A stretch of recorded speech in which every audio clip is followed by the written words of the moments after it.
السلام عليك يا أبا عبد الله. أعوذ بالله من الشيطان الرجيم. بسم الله الرحمن الرحيم.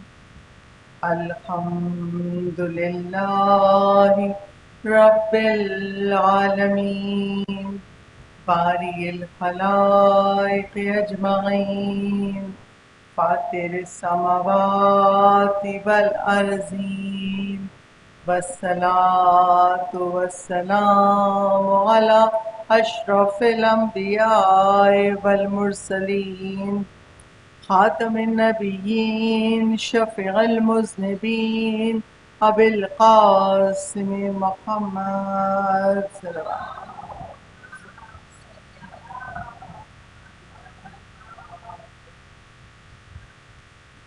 وعلى آله الطيبين الطاهرين المظلومين المعصومين ولعنة الله الدائمة الباقية وعلى أعدائهم وقتلتهم أجمعين من الآن إلى قيام يوم الدين. أما بعده فقد قال الله تبارك وتعالى في كتابه المجيد وفرقانه الحميد: إنما يريد الله ليذهب عنكم الرجس أهل البيت ويطهركم تطهيرا.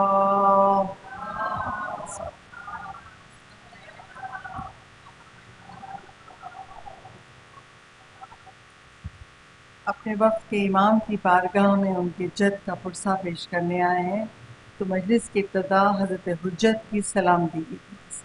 بسم اللہ الرحمن الرحیم. اللہم کل ولیک الحجت ابن الحسن صلواتک علیہ وعلی آبائہ فی هذه الساعة وفی کل ساعة ولیا وحافظا وقائدا وناصرا ودلیلا وعینا حتی تسکنہ ارضک طوعا وتمتعہ فیہا طویلا. باواز بلند نعرہ سلوات.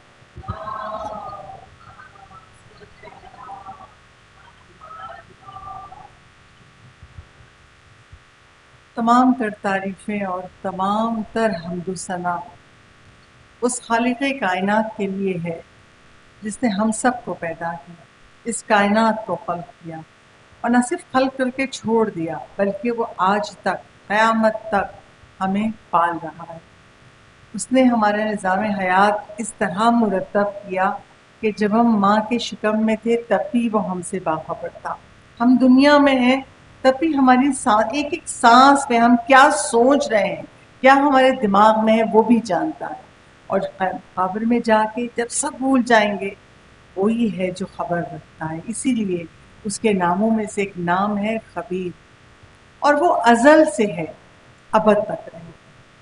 اور وہ پروردگار عالم قرآن پاک میں سورہ بقرہ کی آیت نمبر 152 رب ذوالجلال ارشاد فرماتا ہے: فاذکرونی اذکرکم، تم میرا ذکر کرو میں تمہارا ذکر کروں. اور یہ جو ہم ایام ازا گزر رہے ہیں یہ ایام اس بات کا ثبوت ہے. کیوں؟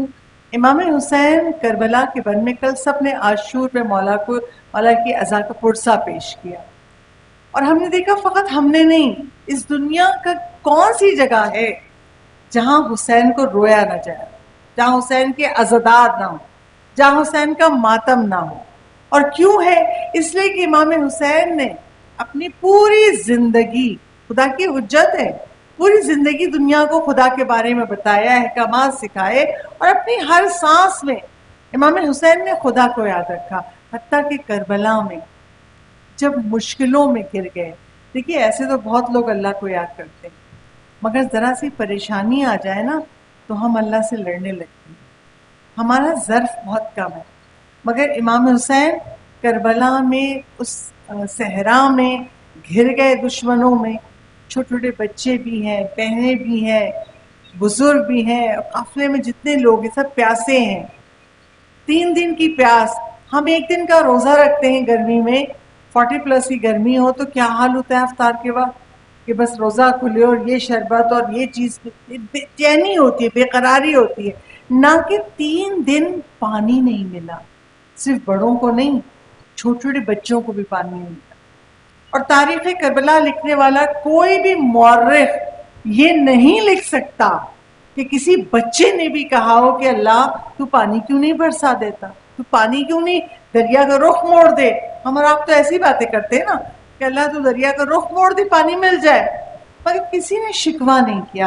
حتیٰ کہ امام حسین نے سجدہ آخر جو کیا ہے، پشت پر شمر سوار ہے، امام حسین کا سر سجدے میں ہے. اس وقت تو شاید کوئی عام آدمی ہوتا تو اللہ سے لڑتا، میں نے اپنے گھر کو لٹا دیا، اپنا بھائی دے دیا، بیٹے دے دیے، بھانجے دے دیے، بھتیجے دے دیے، مگر بس اب میں بھی، میرا بھی سر کٹ رہا. مگر نہیں، حسین جانتے ہیں وہ اللہ کی کائنات میں ہیں، اللہ کی دیوی سانسوں سے سانس لے رہے ہیں. جو اس رب کا حکم ہے اس کی رضا میں راضی ہیں حسین. اسی لیے وقت آخر کہا تھا نا یا ایھا النفس المطمئنہ ارجعی الی ربک راضیا مرضیہ. اور پھر آخری سانسوں میں بھی حسین نے کس کا نام لیا؟ اللہ کا نام. اب اللہ نے بھی فیصلہ کر لیا جب تک میری ربوبیت ہے اور ہمیشہ تک ہے تو اب حسین کا نام بھی ہمیشہ زندہ رہے گا. یہ میرا عاشق ہے. اس نے ایسے ذکر خدا کیا کہ اپنی آخری سانسوں تک جب سر کٹ گیا، نوک نیزہ پہ چڑھ گیا، اس پر بھی نوک نیزہ پہ تلاوت قرآن ہو رہی، اللہ کا کلام پڑھنے. تو اللہ نے بھی فیصلہ کر لیا یہ عزائے حسینی ہم نے نہیں قائم کی ہے، یہ خدا قائم رکھے گی. اور جس چیز کو خدا کرنا چاہے تو آپ نے دیکھا پوری دنیا میں عزائے امام حسین. اور کیوں ہے؟ حسین پہ رونا، فرش عزا بچھانا عبادت ہے. اور کیسی عبادت ہے؟ امام ضامن و سامن امام رضا علیہ السلام ارشاد فرماتے ہیں،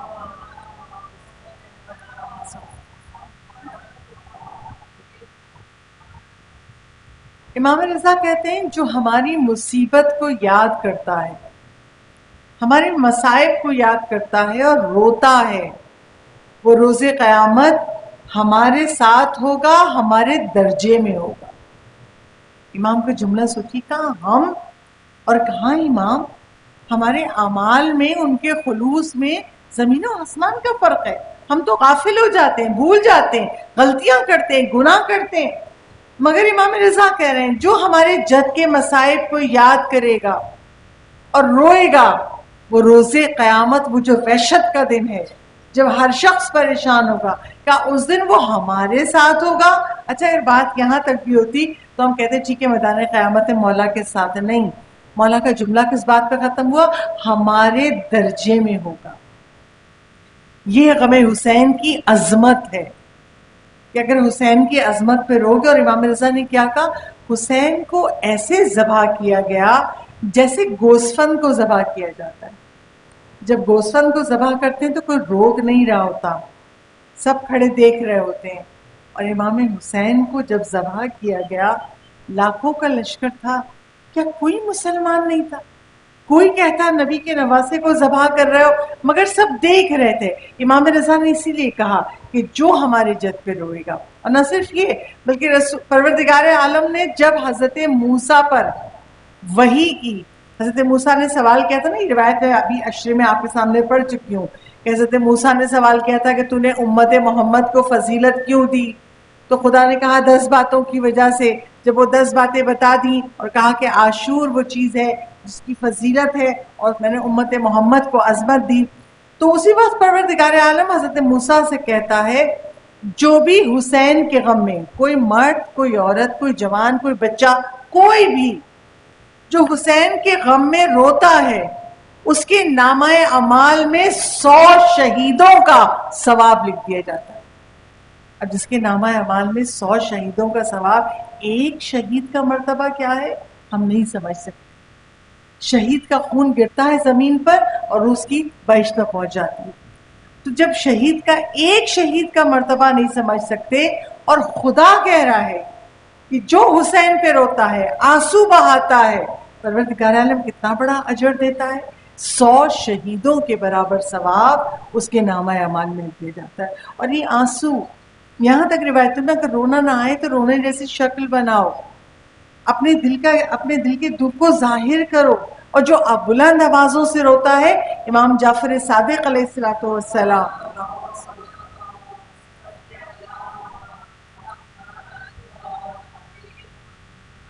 جو آواز سے روتا ہے. اب بچے ہمارے ہیں نا، کبھی کبھی کہتے ہیں یہ زور سے کیوں رو رہے ہیں، ہلکے سے رو. نہیں، امام جعفر صادق کی حدیث ہے، جو بلند آوازوں سے میرے جد پہ گریا کرتا ہے اللہ ان آوازوں پر رحمت نازل کرے.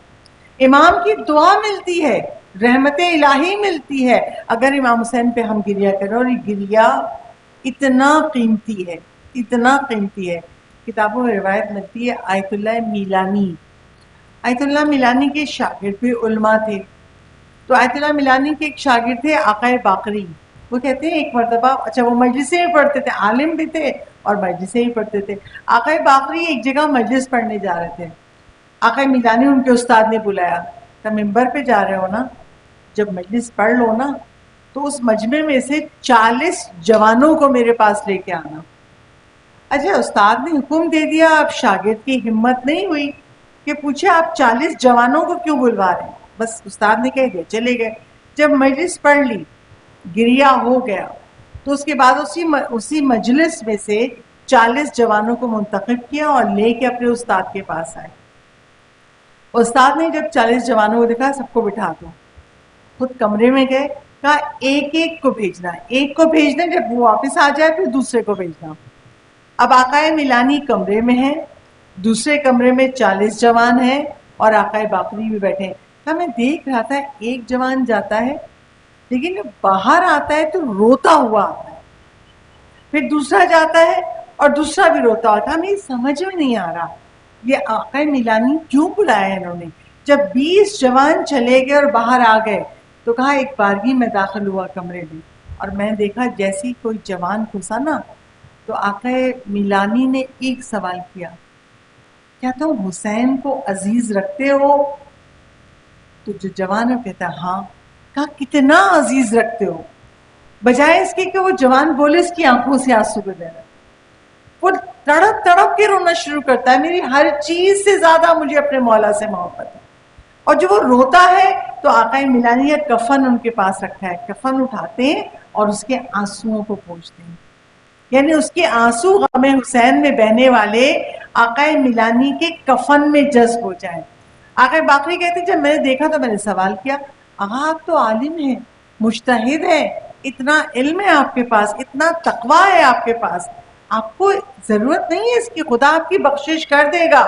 تو آقا میلانی کہتے ہیں تم نہیں جانتے اس دنیا میں اگر کوئی چیز قیمتی ہے اور اگر ہم امام حسین سے توسل کریں اور آنکھوں سے آنسو بہیں تو اس سے زیادہ کوئی چیز عالم برزخ میں قیمتی نہیں ہے. صلوات بھیجیے بابا سے.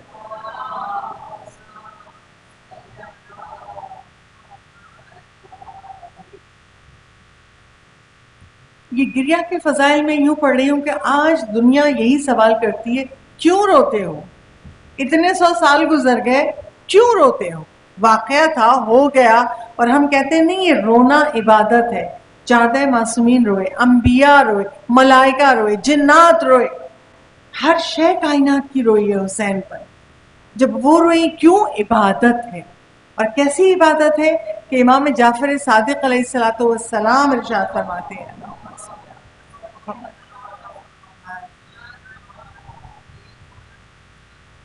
چھوٹے امام کہتے ہیں کیا تم جناب سیدہ کے مددگار بننا چاہتے ہو؟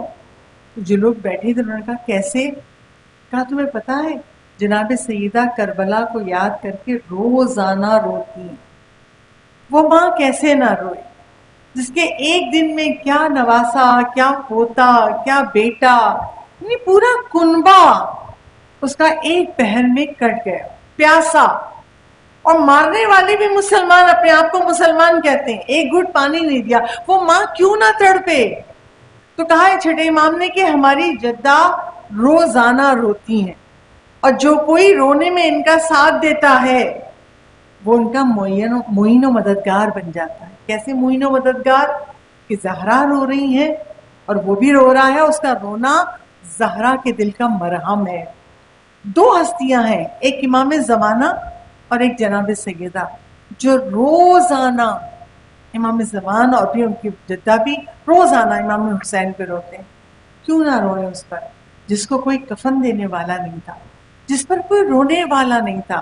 غیر بھی مر جائے تو لوگ اس کے لیے بھی کفن دفن کا انتظام کر دیتے. اور حسین کو شہادت کے بعد مصائب ختم نہیں ہوئے، پھر لاشیں کو پامال کیا گیا، اور ایسے پامال کیا کہ جسم کا جوڑ جوڑ جدا ہو گیا. یہ گریا عبادت. اور جناب سیدہ سب سے زیادہ راضی ہوتی ہیں. روایتوں میں ایک روایت کتاب سردار کربلا سے پڑھ دوں. سید علی سیستانی وہ بیان کرتے ہیں، سید علی حسینی سیستانی کیا بیان کرتے ہیں؟ کہتے ہیں کہ ایک بار ہم امام رضا کے روضے میں تھے، عاشور کا دن تھا، اور ہم سب دوست بیٹھے ہوئے امام حسین کا تذکرہ کر رہے تھے. ہمارا ایک دوست مصائب پڑھ رہا تھا، میں امام حسین کے مصائب پڑھتا ہوں، آج عاشور کا دن ہے. مصائب پڑھتے پڑھتے وہ اس منزل پہ پہنچا کہ پانچویں امام حضرت امام محمد باقر علیہ الصلوۃ والسلام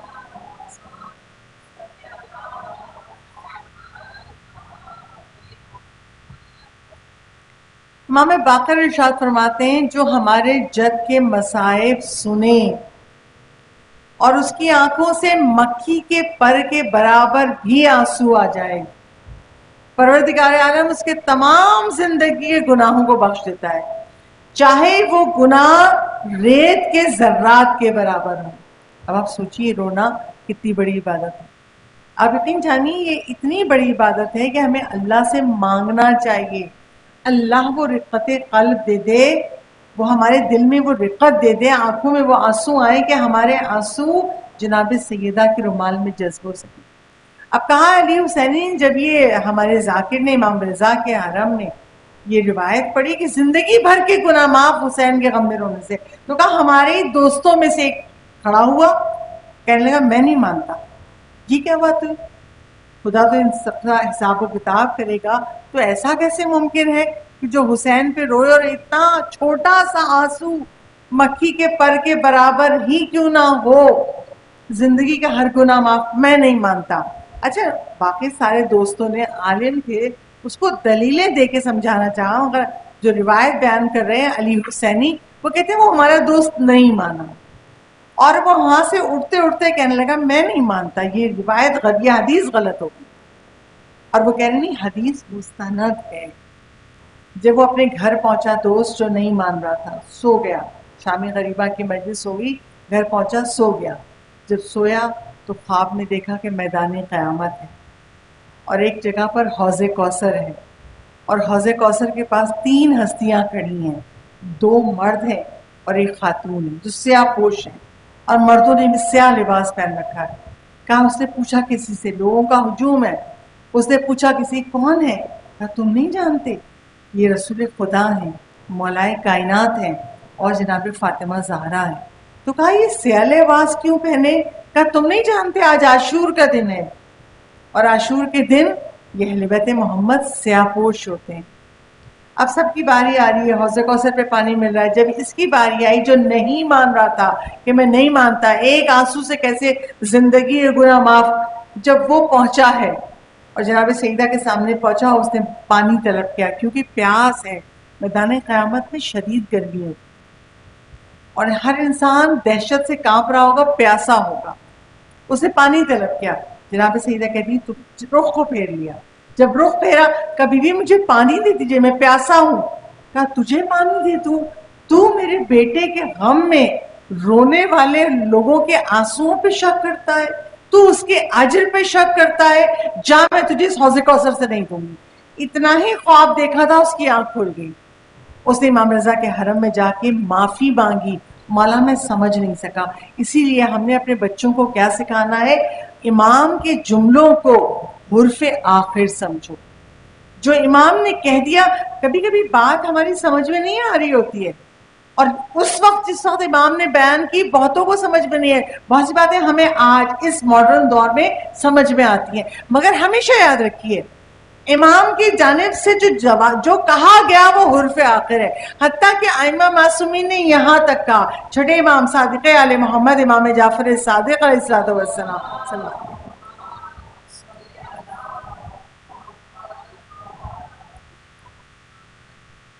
امام کہتے ہیں اگر کوئی حدیث تم ہمارے بارے میں سنو اور اگر وہ حدیث صحیح نہ ہوئی، ہاں، اور اس میں دیا ہے کہ امام نے کہا یہ عمل کرو تو یہ اجر ملے گا، تم نے اپنے امام سے محبت کی وجہ سے اس پر عمل کر لیا، حالانکہ ہم نے وہ جملہ نہیں کہا تھا مگر لوگوں نے کتابوں میں لکھ دیا، اور تم نے اس پر عمل کر لیا کہ ہمارے امام نے کہا تھا یہ اجر ملے گا، تو امام ارشاد فرماتے ہیں ہماری وجہ سے محبت سے عمل کیا، تمہیں وہ اجر ضرور ملے گا، ضرور تمہیں وہ اجر، کیونکہ تم نے ہماری محبت پہ بھروسہ کیا اس لیے وہ عمل کیا، تو اللہ تم کو وہ اجر ضرور دے گا. اور ہمیشہ ہمیں اپنے بچوں کو سکھانا چاہیے.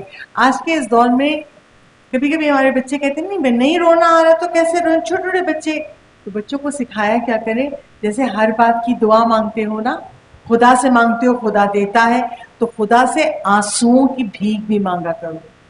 جب گھر سے نکلا کرو اور مجلس کے فرش اعضاء پہ آنا ہے تو آپ راستے میں گاڑی میں بیٹھے مانگتے ہوئے آئیے، بار اللہ مجھے آنسوؤں کی بھیک دے دینا. فرش اعضاء پہ جناب سیدہ بھی ہوں گی، میں بی بی کو پرسہ دینے جا رہی ہوں، میری آنکھ کا ایک ہی آنسو صحیح پروردگار مگر رومال سیدہ میں جذب ہو جائے. بس یہ دعا کرتے ہوئے آؤ گے تو خدا آنکھوں میں آنسو دے دے گا. اور جو آیت میں نے پہلے پڑھی تھی، خدا کہتا ہے قرآن میں تم میرا ذکر کرو ہم تمہارا ذکر کریں. اچھا، کچھ ایسے بھی اعمال ہیں جو ہم کریں تو خدا ہماری مدد کرے. ایک طویل حدیث ہے کتاب میزان الحکمہ میں، کوئی 12 چیزوں کو بیان کیا گیا ہے. میں اس میں سے فقط 2 چیزیں آج بیان کروں گی اور 2 چیزیں کل کی میں. وہ کیا ہے؟ جیسے قرآن میں اللہ کہہ رہا ہے نا تم میرا ذکر کرو میں تمہارا ذکر کروں گا، تو خدا حدیث قدسی میں کہتا ہے تم مجھے اطاعت میں یاد رکھو میں تمہیں رحمت میں یاد رکھوں گا. یعنی اللہ کہتا ہے اگر تم اطاعت کرو گے میرے لیے، مجھے یاد رکھو گے کہ ہم اللہ کے لیے کر رہے ہیں، تو میں تمہیں اپنی رحمت نازل کرتے ہوئے یاد رکھوں گا، اپنی رحمتوں کے سائے میں رکھوں گا. اچھا، جب اطاعت کی بات آتی ہے، پہلی منزل صبح ہوتی ہے، صبح فجر کی نماز میں اٹھنا، میں نماز شب کی بات نہیں کر رہی ہوں، مستحب ہے، میں واجبات کی بات کر رہی ہوں. نماز فجر میں اٹھنا ہے، بڑوں کے لیے بھی مشکل ہو جاتا ہے اور چھوٹوں کے لیے بھی. کیوں مشکل ہو جاتا ہے؟ ہم نے اپنی زندگی کی عادتوں کو اتنا بگاڑ دیا ہے، رات کے 1-2 بجے تک سونا. اب کیسے ممکن ہے کہ 5 بجے صبح آپ کی آنکھ کھل جائے؟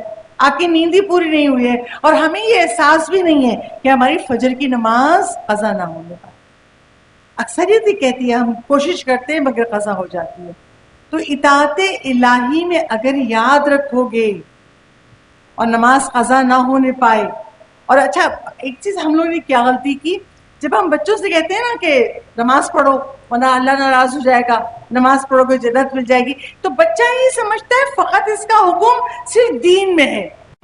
ہمیں سکھانا ہے اپنی آئندہ نسل کو کہ جس بات کا حکم رسول نے اور ائمہ معصومین نے دیا ہے اس کا فائدہ دنیا میں بھی ہے اور آخرت میں بھی ہے. جیسے نماز، صبح اٹھنا سورج نکلنے سے پہلے، رسول ختمی مرتبت احمد مجتبی محمد مصطفیٰ صلی اللہ علیہ وآلہ وسلم، اللہم صلی علی محمد وآل محمد. کتاب مفاتیح الحیات سے یہ میں حدیث پڑھ رہی ہوں. مفاتیح الحیات آقا جوادی عاملی کی کتاب ہے اور بہترین کتاب. جیسے ہمارے گھروں میں مفاتیح الجنہ ہے نا، سب اعمال مہینوں کے، دنوں کے، کس مہینے کے کیا اعمال ہیں کیسے کریں، ایسے مفاتیح الحیات میں آپ کی زندگی کا ایک ایک عمل اس میں کمپائل کر دیا گیا ہے کہ یہ اس معصوم کی حدیث ہے، یہ کرو گے تو یہ اجر ملے گا.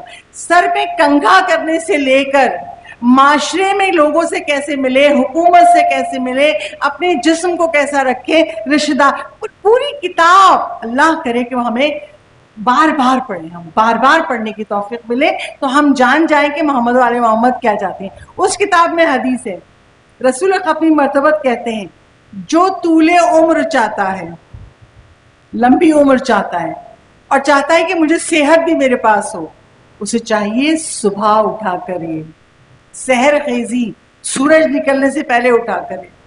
یعنی اگر ہم فجر کی نماز کے لیے اٹھتے ہیں تو ایک تو یہ کہ آپ نے فجر کی نماز وہ وقت ہے کہ جب عرش کے دروازے کھول دیے جاتے ہیں, اور اکثر بیشتر جو سخت ترین حاجتوں کی دعائیں ہیں وہ کہا جاتا ہے نماز فجر کے بعد پڑھو. اور ایک چیز جو ابھی یاد آئی وہ ابھی بیان کر دوں, روز جمعہ جب آپ نماز ختم کر لیں تو بات کرنے سے پہلے, کچھ کلام کرنے سے پہلے 10 مرتبہ اول و آخر درود کے ساتھ قل اعوذ برب الفلق, قل اعوذ برب الفلق نہیں, قل یا ایھا الکافرون, اگر آپ قل یا ایھا الکافرون 10 مرتبہ پڑھیں گے تو پروردگار عالم آپ کی حاجت کو پورا کر دے. مجرب ہے. قل یا ایھا الکافرون پڑھیے اور پروردگار سے روز جمعہ اجر مانگیے. اور جو میں نے آپ کو اس عشرہ اول میں سورہ الحمد کے فوائد بتائے ہیں, آج روز جمعہ ہے, آج نماز ظہرین کے بعد بھولیے گا نہیں, 1 مرتبہ سورہ الحمد, 1 مرتبہ سورہ اخلاص, 7 مرتبہ سورہ فلق اور 7 مرتبہ سورہ والناس پڑھ کے پروردگار عالم ہم کو ہمارے اہل و عیال کے دین اور دنیا کی خدا خود حفاظت کریں. صلوات بھیج دیجیے بابا سے.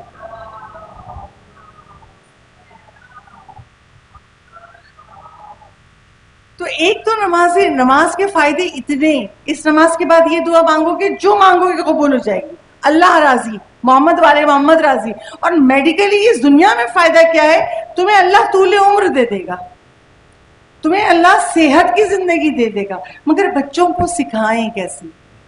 کچھ مائیں آ کے سوال کرتی ہیں, بچے جو نا بہت رجڑ ہو جاتے ہیں, کیا آپ پیچھے پڑی رہتی ہیں, بس پڑھ لیں گے. تو کیسے سکھائیں؟ شیعت کے بہت بڑے عالم استاد کاشف الغطا, بہت بڑے عالم, ایک نجف میں تھے.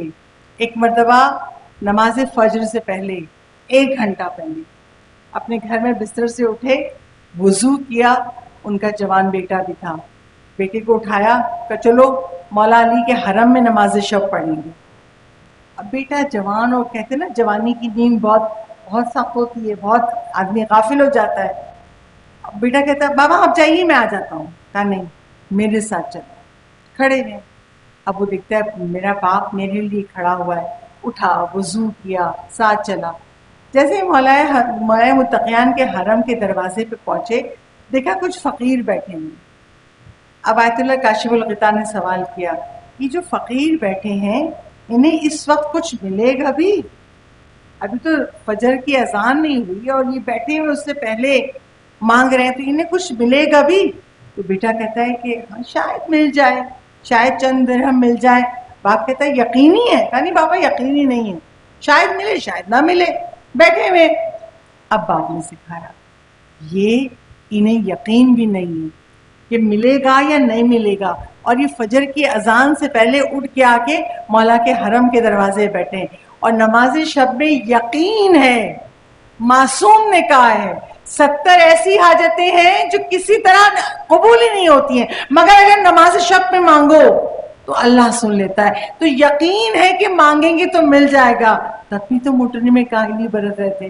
تو روایت میں لکھا ہے جب باپ نے ایسے سمجھایا, دنیا کے فقیر سے موازنہ کیا, ہم بھی تو اللہ کی بارگاہ کے فقیر ہیں, جب دنیا کے فقیر سے موازنہ کیا تو روایت میں لکھا ہے کہ ان کے بیٹے کی کبھی بھی نماز شب قضا نہیں ہوئی. صلوات بھیج دیجیے بابا سے.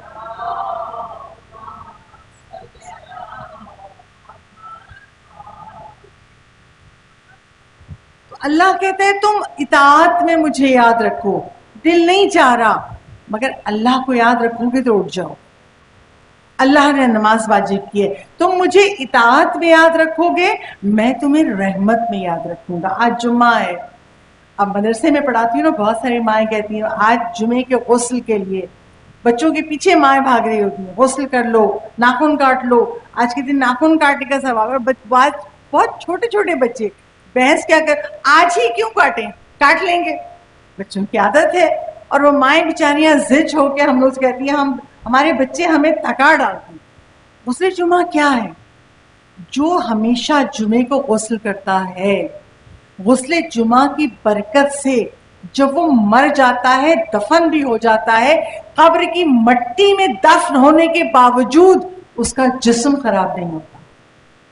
یہ فائدہ، ایک فائدہ، بہت فائدے، ایک فائدہ یہ ہے کہ اگر آپ چاہتے ہیں اس جسم کی آپ نے زندگی بھر بہت خیال رکھا، جرمز نہیں ہونے چاہیے اور صفائی ہو اور بہت ہائیجینک غذا ہو، ہر طرح سے اس جسم کا خیال رکھا، دل چاہتا ہے نا مرنے کے بعد بھی قبر میں ہمارا جسم سلامت رہے، ایسا نہ ہو کیڑے ہمارا جسم کھا جائیں.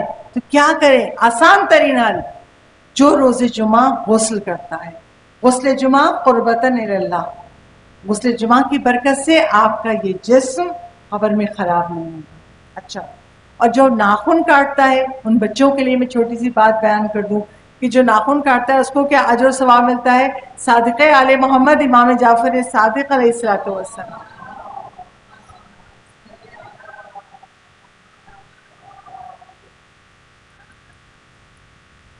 کہاں جو ناخن کاٹتا ہے، پروردگار عالم جب وہ ناخن کاٹ چکے اور اس کے بعد کہے بسم اللہ و باللہ علی سنت محمد و آل محمد، چھوٹا سا جملہ، بسم اللہ و باللہ علی سنت محمد و آل محمد، تو کہا کہ جو اس نے ناخن کاٹے ہیں اور جو یہ دعا پڑھی ہے، اس دعا کے ہر حرف کے بدلے قوم اسماعیل میں سے ایک غلام آزاد کرنے کا ثواب ملے گا.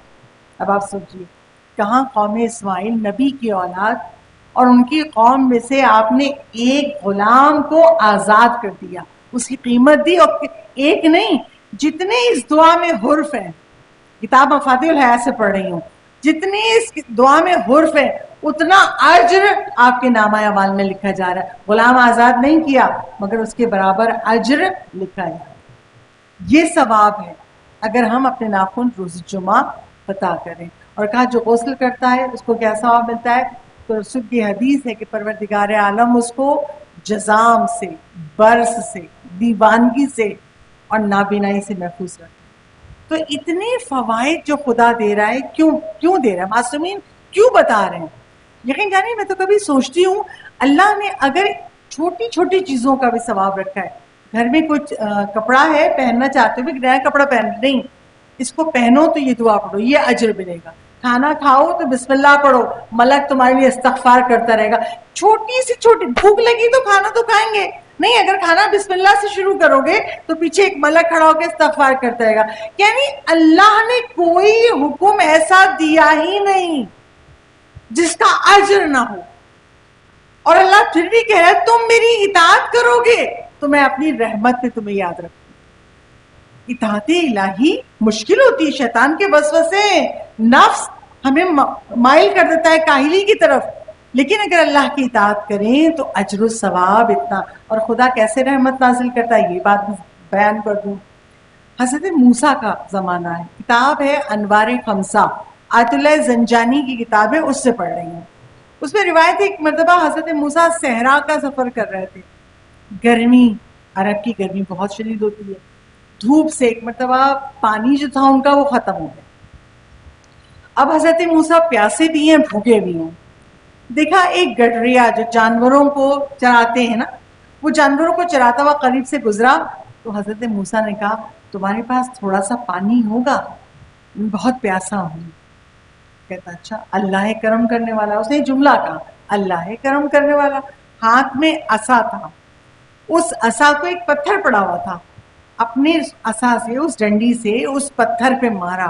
جو پتھر پہ مارا تو دو ٹکڑے ہو گئے. ایک ٹکڑے سے سوراخ ہوا پتھر میں پانی ابلنے لگا اور ایک سے دودھ ابلنے لگا. حضرت موسیٰ نے پانی بھی پیا اور دودھ بھی پیا، پیاس بھی بجھ گئی اور بھوک بھی مٹ گئی. اور جب پیاس اور بھوک مٹ گئی اس کا شکریہ ادا کیا، آسمان کی طرف نگاہ کی. دل میں کہتے ہیں بارے لگا میں اس کو دیکھتا ہوں تو ایسی کوئی خاص بات نہیں ہے اس میں، مگر ایسی کرامات کہ وہ پتھر پہ مارے لکڑی اپنی جسے جانور چرا رہا ہے. تو دو ٹکڑے ہو جائیں، ایک سے پانی ابلے اور ایک سے دودھ، کیا ایسی بات ہے؟ جب حضرت موسیٰ گئے کوہ طور پر مناجات کرنے، اللہ نے کہا موسیٰ تمہارے دل میں سوال پیدا ہوا تھا نا، پتہ ہے میں نے اس کو یہ رحمت یہ کرامت کیوں دی ہے؟ کیا بارے کیوں؟ کہا میں نے اس کے دل کو اپنی یاد سے کبھی غافل نہیں پایا۔ ہم لوگ گھر میں ہیں بیٹھے ہوئے، کام ہو گئے گھر کے، فارغ ہے تو جی موبائل اٹھا لیا، اس سے بات اس سے بات، وقت فارغ ہے نا ٹی وی دیکھنے بیٹھ گئے، کچھ نہیں تو لیٹ کے سو گئے۔ کہیں جا رہے ہیں گاڑی میں بیٹھے، راستہ آدھے گھنٹے پونے گھنٹے کا ہے، بیٹھے یہ دنیا دیکھ رہے ہیں وہ دنیا دیکھ رہے ہیں، کبھی ہمیں خیال نہیں آتا ہمارے پاس ابھی کوئی کام نہیں ہے تو زبان ہماری ذکر خدا میں کیوں نہیں جاری ہوتی کہ ہماری اسی زندگی کی بدولت ہمیں جنت میں درجے ملیں گے؟ تو کیوں ہماری زبان پہ اب خدا کیا کہہ رہے ہیں حضرت موسیٰ سے؟ میں نے اس کے دل کو اپنی یاد سے کبھی خالی نہیں پایا۔ دوسری بات، میں نے اس کے دل میں کبھی حسد نہیں دیکھا، اس کے پاس ہے میرے پاس کیوں نہیں ہے، اللہ سے لڑائی شروع، اس کو دے دیا مجھے کیوں نہیں دیا، کہا نہیں میں نے اس کے دل میں کبھی حسد نہیں دیکھا۔ تیسری بات، اس کے دل میں خوف خدا، میرا خوف ہے، دل کی چیزیں ہیں مگر جس کے لیے ہے وہ قدردان ہے، کہا یہ حسد نہیں کرتا، اس کے دل میں خوف خدا ہے، ہمیشہ میری یاد اس کے دل میں رہتی ہے۔ چوتھی چیز، یہ رزق کے لیے کبھی ضرورت سے زیادہ پریشان نہیں ہوا، رازق خدا ہے نا، مجھے میرے حصے کا آج کا رزق مل جائے، محنت کرتا ہے کوشش کرتا ہے مگر بہت زیادہ پریشان نہیں ہوتا۔ اور پانچویں اور آخری چیز، اگر کبھی اس سے گناہ ہو جائے، ہم سب انسان ہیں بشر ہیں، ہو جاتی ہوتا ہے گناہ ہو جاتے ہیں، کہ اگر اس سے کبھی گناہ ہو جائے تو یہ توبہ کرتا ہے اور دوبارہ اس گناہ کو نہیں کرتا، گناہ پہ اصرار نہیں کرتا۔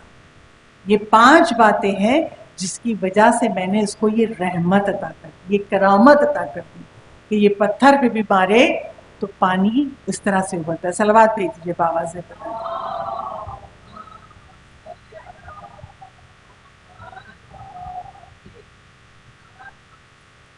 تو پہلی یہ خدا کی حدیث قدسی، تم مجھے اطاعت میں یاد رکھو گے میں تمہیں رحمت میں یاد رکھوں گا۔ ایک اور جملہ خدا کہتا ہے تم مجھے دنیا میں یاد رکھو گے میں تمہیں آخرت میں یاد رکھوں گا۔ سارا مسئلہ ہی یہ ہے، اگر یہ حدیث قدسی ہمیں سمجھ میں آ جائے، ہم فکر مند ہوتے ہیں قبر میں کیا ہوگا، سب چلے جائیں گے، اندھیری قبر ہے، پھر کیسے قیامت پہ اٹھایا جائے گا، برزخ میں کیا ہوگا، پتہ ہے ہم کو، اور پتہ ہے کیوں ہے؟ اس مجلس حسین کے صدقے میں، ورنہ شاید یہ مجلس حسین نہ ہوتی تو کچھ بھی نہ جانتے۔ یہ مجلس حسین کا فائدہ ہے، یہ اجر ہے کہ ہم یہ حالات جانتے ہیں تو خوفزدہ ہوتے رہتے ہیں۔ اور اللہ کیا کہہ رہا ہے؟ تم دنیا میں مجھے یاد رکھو گے میں آخرت میں تمہیں یاد رکھوں۔ اور اللہ کیسے دنیا میں کیسے یاد رکھے؟ کیا مطلب ہے اللہ اللہ اللہ یا اللہ پڑھتے رہے؟ نہیں، اپنے ہر عمل کرتے ہوئے سوچو میرا خدا اس سے راضی ہے، یہ جو میں بول رہی ہوں اس سے خدا راضی ہے، یہ جو میں کر رہی ہوں اس سے خدا راضی ہے، یہ جو میرے دل میں خیالات ہیں اس سے خدا راضی ہے۔ اگر تم نے ایسے مجھے یاد کیا تو میں تمہیں آخرت میں یاد کروں گا۔ اور کیسے یاد کریں؟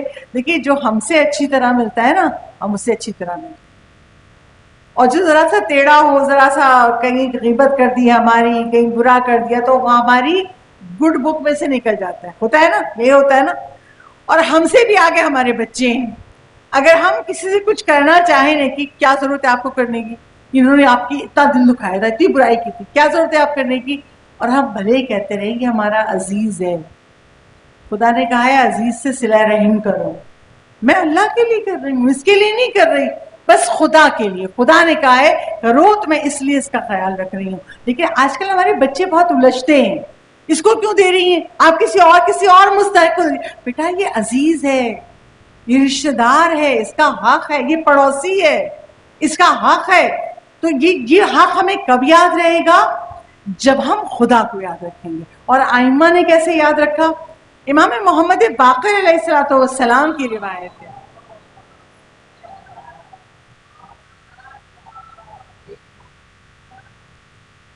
امام محمد باقر سے روایت کی، اور اس روایت کو بیان کون کرتا ہے؟ ابو عبیدہ۔ ابو عبیدہ کہتے ہیں میں امام باقر کے ساتھ ایک سفر کر رہا تھا، پہلے جب ہم گھوڑے پہ سوار ہونے لگتے، امام مجھ سے ہاتھ ملاتے، مسافہ کرتے، خیریت پوچھتے، ٹھیک ہو، کیا حال ہے بچوں کا کر کے جب خیریت اور ایسا لگتا جیسے امام پہلی مرتبہ ملے. یہ جملے اس کتاب میں لکھے، ایسا لگتا تھا جیسے امام پہلی مرتبہ ملے اور میرا حال احوال پوچھ رہے ہیں. اور پھر ہم گھوڑے پہ سوار ہوتے کیونکہ سفر ہمیں ساتھ ساتھ کرنا تھا. پھر جس مقام پہ ہم اترتے تو کہا پہلے میں اترتا، پھر امام اترتے اور امام پھر مسافہ کرتے اور پھر امام حال پوچھتے، تم بخیر ہو، ٹھیک ہو، تکلیف تو نہیں. اور ایسا لگتا جیسے پہلی مرتبہ پوچھیں. ایک بار کی میں نے پانچویں امام سے کہا، مولا جیسے آپ ہماری خبر گیری کرتے ہیں، جیسے آپ ہم سے ہاتھوں کو ملاتے ہیں اور ہمارا حال پوچھتے ہیں، ایسا تو کبھی نہیں تھا مولا، کوئی اس طرح نہیں کرتا. تو پانچویں امام نے بتایا جواب کیا دیا.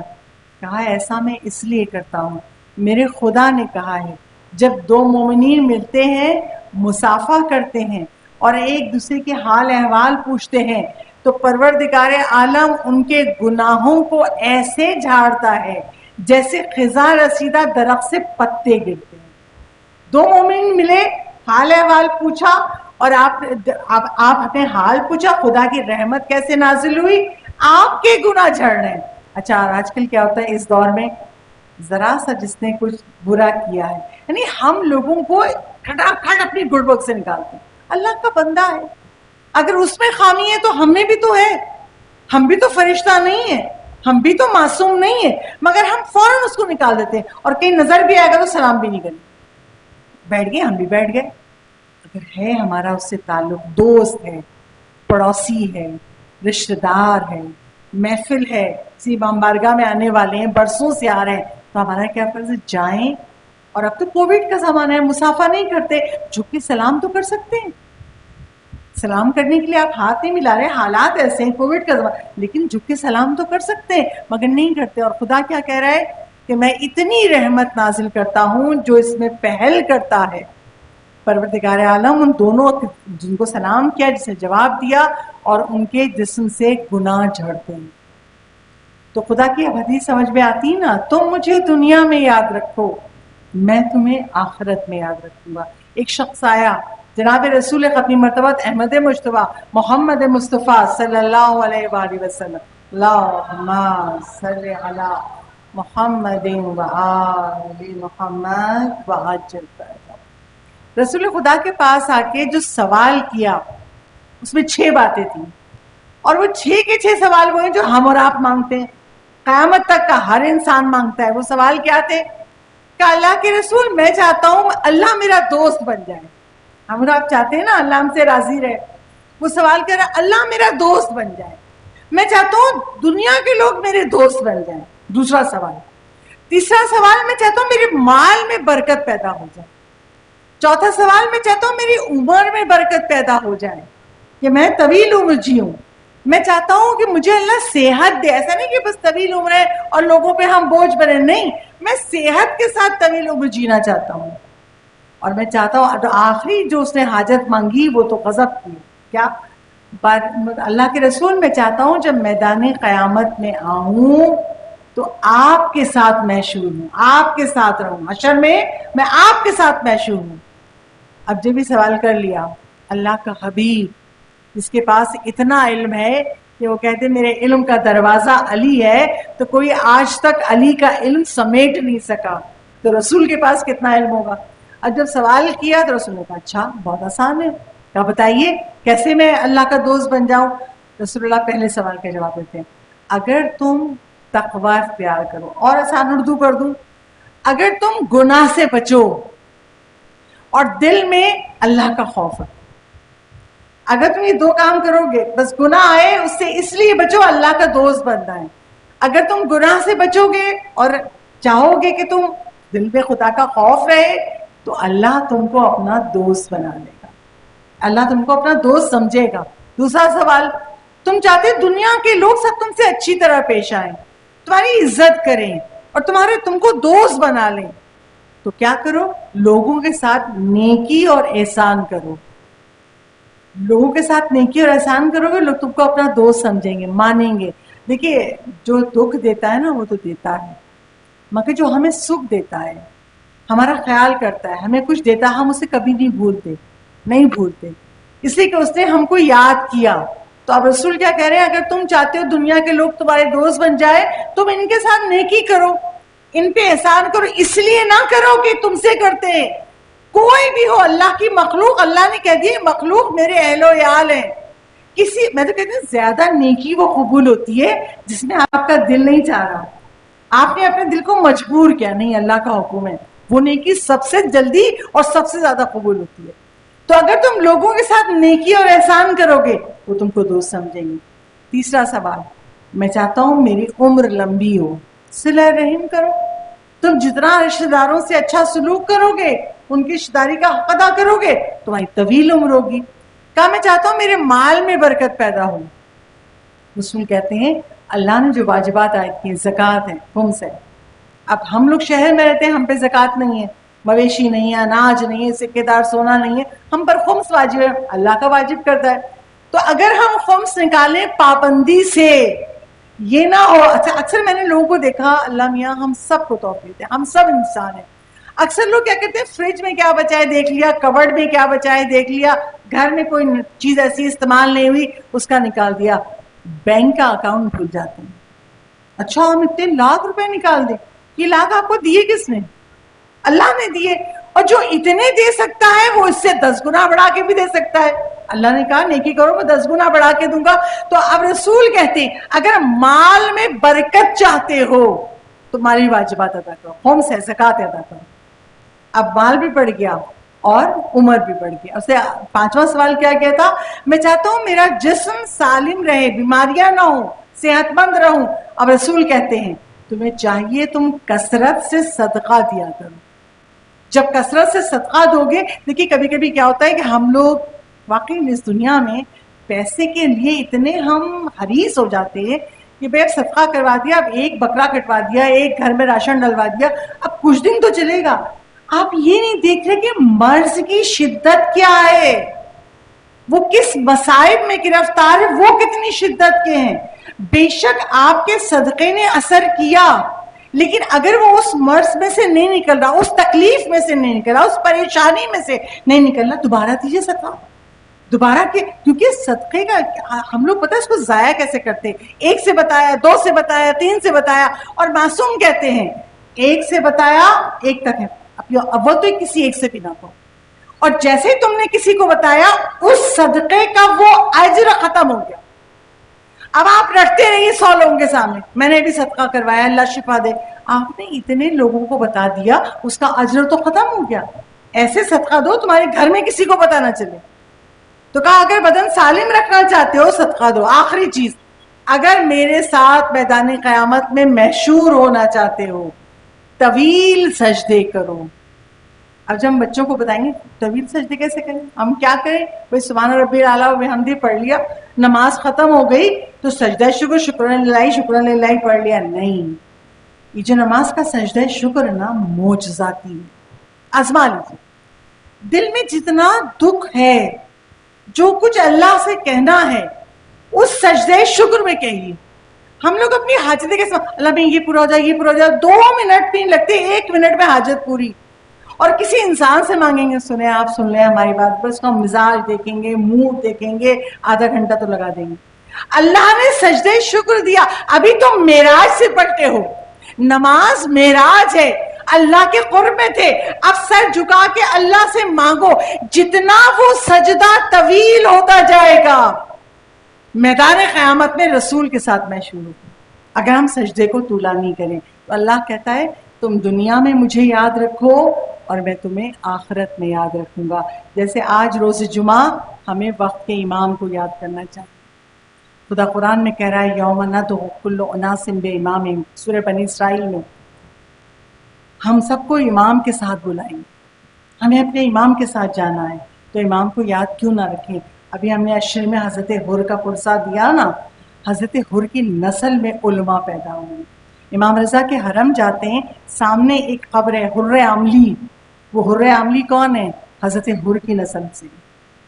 اور وہ حر عاملی کی روایت اور مصائب کے چند جملے. حر عاملی کہتے ہیں ایک مرتبہ میں 10 سال کا تھا, بیمار ہو گیا, اور میرے گھر والے جمع ہو گئے, مرض سے فائدہ نہیں ہو رہا. میرے سب گھر والے سمجھے اب اس کی جان نکلی. جب نکلی رو رہے ہیں، گریا کر رہے ہیں. کہا ایک لمحہ ایسا آیا کہ نہ میں ہوش میں تھا نہ میں نیند میں تھا، مکاشفے کا عمل. اور میں نے 14 معصومین کو اپنے سامنے دیکھا.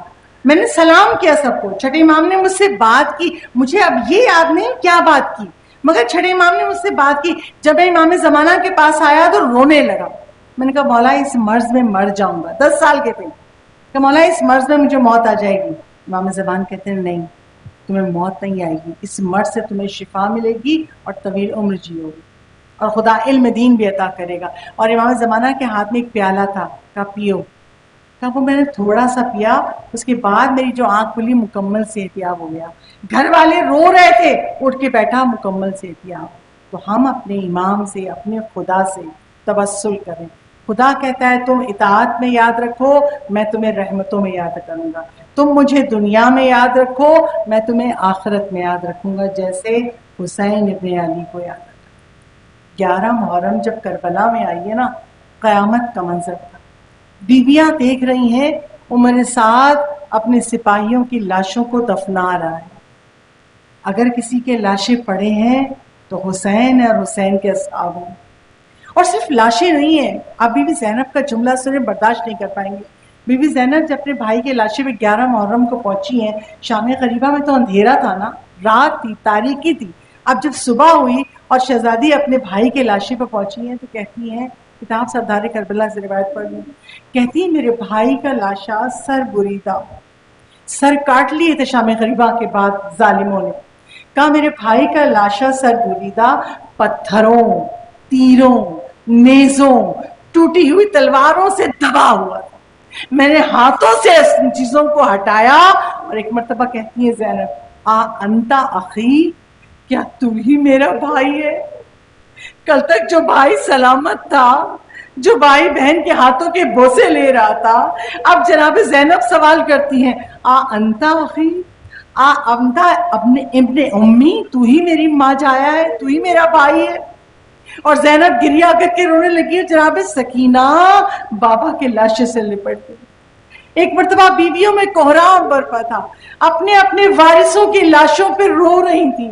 اور اس طرح زخمی لاشیں، خون اور کربلا کی مٹی میں اٹے لاشیں. ایک بار کی شمر قریب آیا، کہا ہمارے قیدی ہو.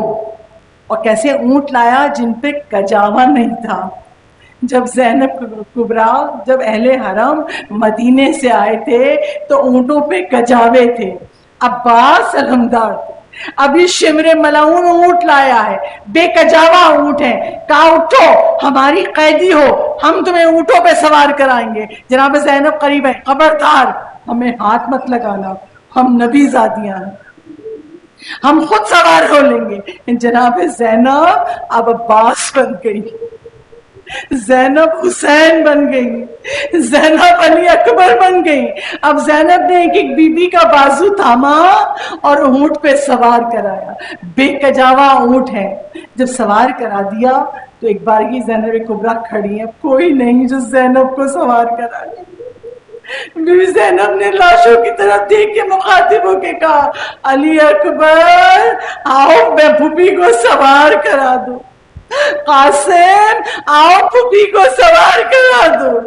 نہر فرات کی طرف رخ کر کے کہا، عباس آج کوئی نہیں، زینب آسمان تلے کھڑی ہے، سر برہنا ہے، کوئی نہیں جو زینب کو اونٹ پہ سوار کرائے. زینب کبرا اونٹ پہ سوار ہو گئی. چند قدم یہ قافلہ چلا ہے. ایک بارگی شمر ملعون اپنے گھوڑے پہ سوار آیا بیویوں کے اونٹ کے قریب، اور آ کے شقی سوال کرتا ہے، تم میں سے حسین کی بیٹی کون ہے؟ میں نے سنا ہے حسین اپنی بیٹی سے بہت محبت کرتے تھے، اپنی بیٹی کو اپنے سینے پہ سلاتے تھے. کہاں ہے حسین کی بیٹی؟ مجھے بتاؤ. اب بیویاں خاموش ہیں. پھر اس ملعون کی آواز گونجی، بتاؤ مجھے حسین کی سکینہ کہاں ہے؟ کسی نے کہا وہ جو ماں کی گود میں بیٹھی ہے نا، وہ سکینہ ہے. میرے باپ کی گود تو علی اصغر سے خالی ہو گئی تھی نا، فقط ایک بچی تھی سکینہ. وہ میرے باپ اپنی کاغوش میں بٹھا کے اونٹ پہ بیٹھی ہیں، بے کجاوا اونٹ پہ. شمر ملعون قریب گیا، سکینہ کو اونٹ سے اتارا. کہا اس کو حسین بہت چاہتے تھے نا، میں اس کو الگ اونٹ پہ سوار کروں گا۔ اب وہ بچی رو رہی ہے، بھیا مجھے بچا لو، سیدہ سجاد میں اکیلے نہیں بیٹھ سکتی، میں گر جاؤں گی بھیا، اماں مجھے بچا لو، پھوپھی مجھے بچا لو، میں اکیلے اونٹ پہ نہیں بیٹھ سکتی۔ اس شقی نے سکینہ کو تماچے لگائے، اونٹ پہ بٹھایا، ہاتھوں کو کلائیوں سے رسیوں سے باندھ دیا، اور ایک مرتبہ کہتا ہے اب ہم اونٹ چلائیں گے، سکینہ کہتی ہے میں گر جاؤں گی۔ اونٹ جس طرح چلتا ہے آپ جانتی ہیں زدارو کس طرح اس کی رفتار ہوتی ہے۔ جب سکینہ بہت روئی نا، شمر نے اونٹ کو بٹھایا، رسی منگائی، سکینہ کو الٹا کر کے، یعنی سکینہ کا سینہ اور اونٹ کا کوہان مل گیا، سکینہ کو رسیوں سے باندھ دیا۔ اب جب اونٹ دوڑائے گئے، اونٹ کے کوہان کی رگڑ سکینہ کے سینے پہ لگی، سینے سے خون جاری ہوا۔ ارے وہ شدت تکلیف کتنی تھی کہ سکینہ تڑپ کے کہتی تھی بابا آپ مجھے اپنے سینے پہ سلاتے تھے، ارے بابا آپ نہ رہے، میرا سینہ چھلنی ہو گیا۔ جب ایک منزل پہ رکے، سکینہ کی رسیاں کھولی اور اونٹ سے اتارا تو سکینہ کا کرتا خون سے بھر چکا تھا۔ یہ بچی زخمی تو تھی، مزید زخمی کر دیا گیا۔